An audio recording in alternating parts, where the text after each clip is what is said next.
Hello everyone. आज हम लोग एनसीईआरटी बुक का लेसन 1 राख की रस्सी को पढ़ेंगे। चलिए शुरुआत करते हैं। लोनपो-गार तिब्बत के 32वें राजा सौनक वसेन गाम्पो के मंत्री थे। वे अपनी चालाकी और हाजिर जवाबी के लिए दूर दूर तक मशहूर थे। कोई उनके सामने टिकता न था। चैन से जिंदगी चल रही थी। ठीक है। देखिए लोनपो-गार ये सब तिब्बत के यहाँ पे भारत में नाम नहीं होते, तिब्बत में होते हैं ऐसे नाम। ठीक है। और ये बहुत दूर दूर तक मशहूर थे। ठीक है। और चैन से जिंदगी मतलब कि आराम से जिंदगी चल रही थी। मगर जब से उनका बेटा बड़ा हुआ था उनके लिए चिंता का विषय बना हुआ था। कारण यह था कि वह बहुत भोला था। होशियारी उसे छूकर भी नहीं गई थी। लोनपो-गार ने सोचा, मेरा बेटा बहुत ही सीधा है, मेरे बाद इसका काम कैसे चलेगा। ठीक है। यहाँ पे चिंता का विषय मतलब कि जैसे कि जब उनका बेटा बड़ा हो जाता है, वो इसलिए चिंतित थे क्योंकि उनका बेटा बड़ा हो जाता तो वो अपना खर्चा कैसे चलाता। वो मतलब बहुत भोला था, इस कारण वो बहुत ही सीधा साधा था और फिर वो इसी कारण वो परेशान थे। कौन? लोनपो-गार। ठीक है। एक दिन लोनपो-गार ने अपने बेटे को एक दिन लोनपो-गार ने अपने बेटे को 100 भेड़ें देते हुए कहा, तुम इन्हें लेकर शहर जाओ, मगर इन्हें मारना या बेचना नहीं। इन्हें वापस लाना 100 जौ के बोरों के साथ, वरना मैं तुम्हें घर में नहीं घुसने दूंगा। इसके बाद उन्होंने बेटे को शहर की तरफ रवाना किया।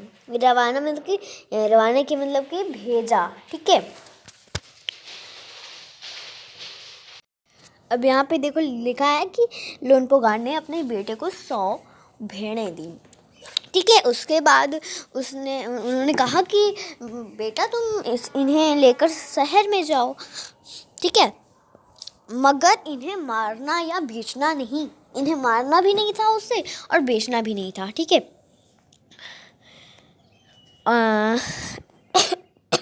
सॉरी।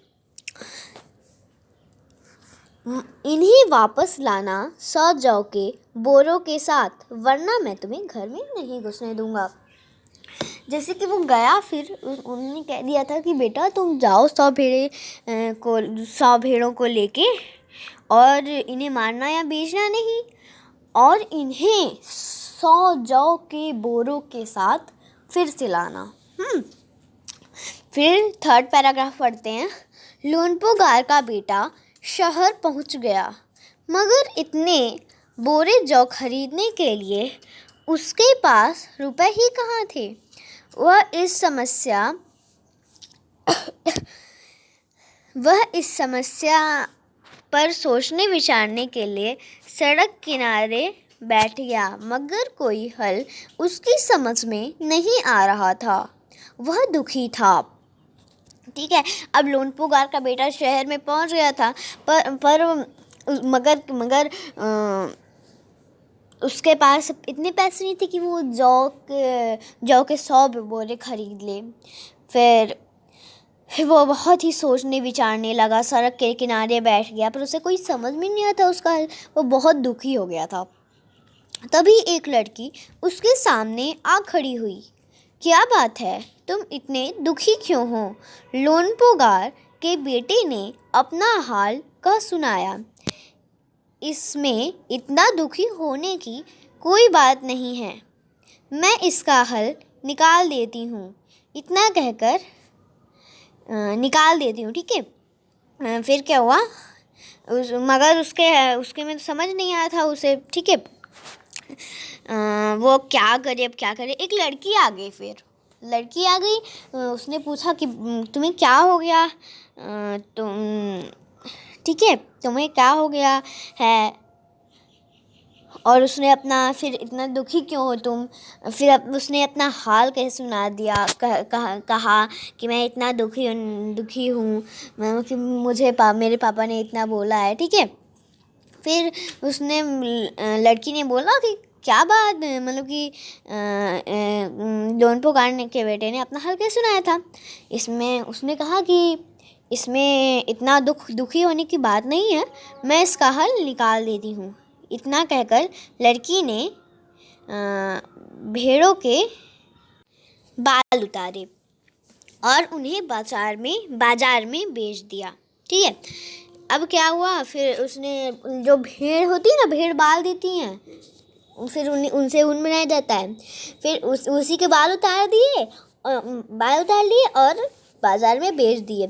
और जो उससे रुपए मिले, उससे जौ के 100 बोरे खरीद कर उसे घर पर वापस भेज दिया उसने, ठीक है। लोनपुकार के बेटे को लगा कि उसके पिता बहुत खुश होंगे, मगर उसकी आपबीती पर उन्होंने ध्यान नहीं दिया। वे उठकर कमरे से बाहर चले गए। दूसरे दिन उन्होंने अपने बेटे को बुलाकर कहा, पिछली बार भेड़ों के बाल उतारकर बेचना मुझे ज़रा भी पसंद नहीं आया, ठीक है। अब देखिए यहाँ पे कि जो लोनपुकार अब तो आ गया था वहाँ से, ठीक है। अब जब आ गया वो आ गया, तो फिर वो सोचा कि अब मैं उसको उसके पिता बहुत खुश होंगे जौ के 100 बोरों के साथ। पर मगर उसकी आप बीती पर उन्होंने ध्यान नहीं दिया, मतलब कि आप बीती मतलब कि अपने पर जो बीता, उसके में जो बीता, उस पर ध्यान ही नहीं दिया उन्होंने, ठीक है। फिर वो दूसरे कमरे से उठकर बाहर चले गए। दूसरे दिन उन्होंने ठीक है। फिर दूसरे दिन उन्होंने अपने बेटे को बुलाकर कहा, पिछली बार भेड़ों के बाल उतारकर बेचना मुझे ज़रा भी पसंद नहीं आया। अब तुम दोबारा उन्हीं भेड़ों को लेकर जाओ, उनके साथ जौ के 100 बोरे लेकर ही लौटना, ठीक है। फिर जब दूसरा दिन हुआ, तो फिर उन्होंने फिर से बुलाया अपने बेटे को और उन्होंने बोला कि पिछली बार की तरह भेड़ों के बाल उतार कर बेचना मुझे ज़रा भी पसंद नहीं आया, थोड़ा सा भी पसंद नहीं आया, ठीक है। अब उन्होंने बोला कि फिर से तुम ले जाओ इन्हें और 100 जौ के बोरे लेकर ही लौटना। अब ये वाला पैराग्राफ पढ़ते हैं हम लोग। एक बार फिर निराश लोनपुकार का बेटा शहर में उसी जगह जा बैठा। न जाने क्यों उसे यकीन था कि वह लड़की उसकी मदद के लिए ज़रूर आएगी, और हुआ भी कुछ ऐसा ही, वह लड़की आई। फिर जब लोनपुकार का बेटा फिर से वहाँ चल दिया, अब वो तो वो फिर से चल दिया और वहाँ पे जहाँ पे पिछले बार बैठा था वहाँ पे जाके बैठ गया सड़क के किनारे। पर उसे ऐसा यकीन था कि वो जो लड़की थी फिर से आएगी, और कुछ हुआ भी कुछ ऐसा ही, ठीक है। उसे यकीन था कि वो लड़की उसकी मदद के लिए ज़रूर आएगी, और वह लड़की आई भी। उसने लोनपुकार के बेटे ने लोनपुकार के बेटे ने अपनी मुश्किल कह सुनाई, ठीक है। उसने बोला, अब तो बिना जौ के 100 बोरे के मेरे पिता मुझे घर में नहीं घुसने देंगे। लड़की सोचकर बोली, एक तरीका है। उसने भेड़ों के सींग काट लिए, उन्हें बेचकर जो रुपए मिले उनसे 100 बोरे जौ खरीदे। बोरे लोनपोगार के बेटे को सौंपकर लड़की ने उसे घर भेज दिया। ठीक है, अब क्या हुआ, फिर जब उसने अपनी मुश्किल क्या सुनाई, कहा कि उसने कि अब तो बिना जौ को बोरे के साथ मेरे पिता मुझे घर में नहीं घुसने देंगे। तो लड़की सोचकर बोली, ये एक तरीका है, मैं उसके सींग काट लेती हूँ। उसने सींग काट लिए थे, ठीक है, काट लिए और उन्हें बेच दिया, और उससे जो रुपए मिले उससे जौ के 100 बोरे खरीदे उसने, और लड़के को, उनके बेटे को सौंपकर लड़की ने घर भेज दिया। ठीक है, अब हम लोग ये वाला पैराग्राफ पढ़ेंगे। भेड़े और जौ के बोरे पिता के हवाले करते हुए लोनपुगार का बेटा खुश था। उसने विजयी भाव से सारी कहानी कह सुनाई। सुनकर लोनपोगार बोले, उस लड़की से कहो कि हमें 9 हाथ लंबी रस्सी बनाकर दे।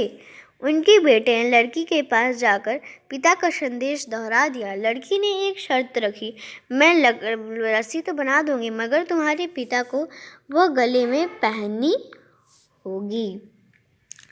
लोनपोगार ने सोचा, ऐसी रस्सी बनाना ही असंभव है, इसलिए लड़की की शर्त मंजूर कर ली। ठीक है, अब क्या हुआ यहाँ पे, मिनट कर लूँ।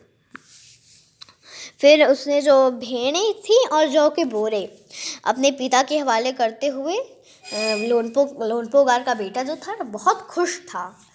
ठीक है, उसने विजयी भाव से, मतलब कि मैं जीत, जैसे कि अच्छे भाव से, मन लगता है वैसे, उस भाव से अपने पिता को बताया कि ऐसे ऐसे हुआ।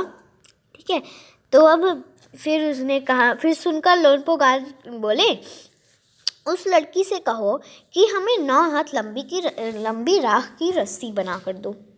ठीक है, दे। उनके बेटे ने लड़की के पास जाकर पिता का संदेश दोहरा दिया, मतलब कि पेश किया। ठीक है, लड़की ने एक शर्त रखी, मैं रस्सी बना दूंगी, मगर तुम्हारे पिता को वह गले में पहननी होगी। लोनपोगार ने सोचा, ऐसी रस्सी बनाना ही असंभव है, मतलब कि रस्सी, राख की रस्सी तो नहीं बनती है। ठीक है, फिर तुम्हारे पिता को वह गले में पहननी होगी। लोनपोगार ने सोचा कि ऐसी रस्सी बनाना ही असंभव है, इसलिए लड़की की शर्त मंजूर कर ली। ठीक है, अगले दिन लड़की ने 9 हाथ लंबी रस्सी ली, उसे पत्थर के सील पर रखा और जला दिया। रस्सी जल गई, मगर रस्सी के आकार की राख बच गई। ठीक है, अब उसने क्या किया कि फिर लड़की ने 9 हाथ लंबी रस्सी ले ली और उसे पत्थर के सील पर बांध दिया और जला दिया। रस्सी जल गई, मगर रस्सी के आकार की राख बच गई। ठीक है, हम लोग जो भी चीज़ जलाते हैं ना, उस प्रकार की राख बच जाती है। ठीक है, इसे वह सील समेत लोनपोगार के पास ले गई और उसे पहनने के लिए कहा। वह उसे सील, मतलब कि पत्थर सहित, पत्थर के साथ ले गई और पत्थर के पास ले गई और उसे पहनने के लिए कहा कि ये लीजिए, पहनिए। लोनपोगार रस्सी देखकर चकित रह गए। लोनपोगार जो थे वो रस्सी को देखकर चकित, मतलब कि चौंक गए। क्या हो गए, चौंक गए। ओ यार, 1 मिनट, सॉरी। ठीक है, क्या चौंक गए वो, ये मैं कैसे पहनूंगा, ये पत्थर की थी, जब पत्थर की थी तो वो कैसे पहनेंगे, ये पत्थर को कैसे पहनेंगे, वो इतनी उस राख बस, मतलब कि वो, फिर आगे का पढ़ते हैं हम लोग। वो देखकर चकित होकर चौंक गए। वे जानते थे कि राख की रस्सी को गले में पहनना तो दूर, उठाना भी मुश्किल है। देखिए, मैं कह रही हूँ कि जब हम लोग राख की रस्सी को छुएंगे तो हम लोग इसे कभी छूते हैं राख को, तब वो तो टूट जाती है। ठीक है, तो वही तो कह रहे हैं यहाँ पे कि यहाँ पे पहनना क्या, उठाना भी बहुत कठिन है। सॉरी। वे जानते थे कि राख की रस्सी गले में पहनना तो दूर, उठाना भी मुश्किल है। हाथ लगाते ही वह टूट जाएगी। लड़की की समझदारी के सामने उनकी अपनी चालाकी धरी रह गई। बिना वक्त गंवाए लोनपुकार ने अपने बेटे के शादी का प्रस्ताव लड़की के सामने रख दिया। धूमधाम से उन दोनों की शादी हो गई।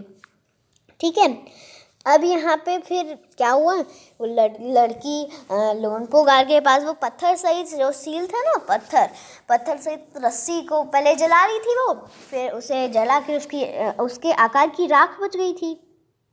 राख बच गई तो उसे वही उठाकर रख दी उनके सामने, लोनपुगार के सामने। उन्होंने लड़की ने कहा कि अब आप इसे पहनिए, और लोनपुगार ने सोचा कि इसे पहनना तो दूर, उठाना भी बहुत मुश्किल है, ये जैसे छूंगा वैसे टूट जाएगी।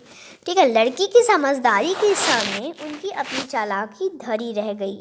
ठीक है, मतलब कि खराब हो गई, उनकी चालाकी खराब हो गई, मिट्टी में मिल गई। मतलब कि उनकी समझदारी वो, ठीक है। अब बिना वक्त गवाए फिर लोनपुगार ने अपने बेटे की शादी का प्रस्ताव रख दिया। उनका बेटा था, उनकी शादी का प्रस्ताव रख दिया उन्होंने। ठीक है, और धूमधाम से उन दोनों की शादी हो गई। ठीक है, thanks for watching, bye bye.